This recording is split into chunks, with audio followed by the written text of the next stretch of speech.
So we had a little bit of a break after the high at Lords. Let's look ahead to the third test between England and India. Selection doesn't quite seem to be a concern as it was before that second test. We'll go to Steve Harmison, but for the first time on our coverage on ESPN Cricinfo Match Day this series, it's a big hello to Maninder Singh. And normally before the test matches, Mani, we tend to discuss all these things about India's selection. Suddenly with Pujara getting runs, Rahane getting runs, it seems like India don't need to discuss selection anymore. I think it's become a beautiful unit. It's a fantastic unit, and we've noticed that if somebody tries to sledge them, they really pounce back, and this is what is special about this Indian team. Yeah, four seamers seem to work. That template that Virat Kohli trusted with Steve seems to be working. No reason to change that.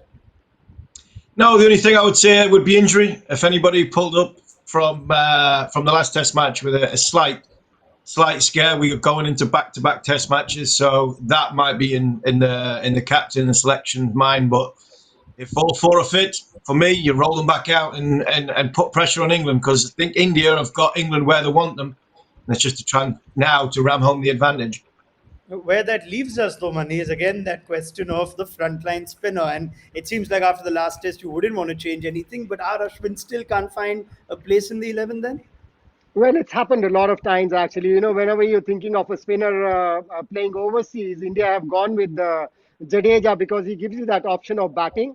And if you see Jadeja's batting average in the last 2 years, he's averaging above 50. So that gives an advantage to the Indian team. And, we've noticed for the past so many years, whenever the Indians tour abroad, their spinners always have this mindset that they're just going to, try and control the runs, the flow of the runs.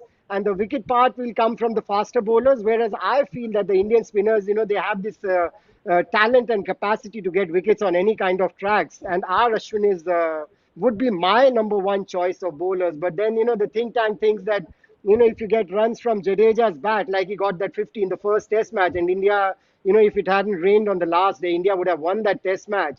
So that advantage Jadeja gives. And probably that's why they go with Jadeja, and they have these four potent fast bowlers, which gives them an advantage. In which case, also, Mani, if Shardul Thakur is fit after that first test and 2 days before when we record this preview, we're not sure of what the status is. Does he get a call on, or are you going to stick with Ishant Sharma after the test?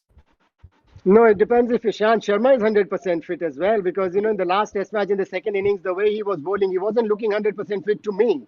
But if Ishant Sharma is 100% fit, I think I would go in with Ishant Sharma and use his experience because, he got you wickets at the important times. Even though, I thought he wasn't fit enough, the way he was strolling to the wicket, but that experience counted. So if he's even 90% fit or maybe 80% fit, I think the Indian team, the think tank is going to go in with Ishant Sharma.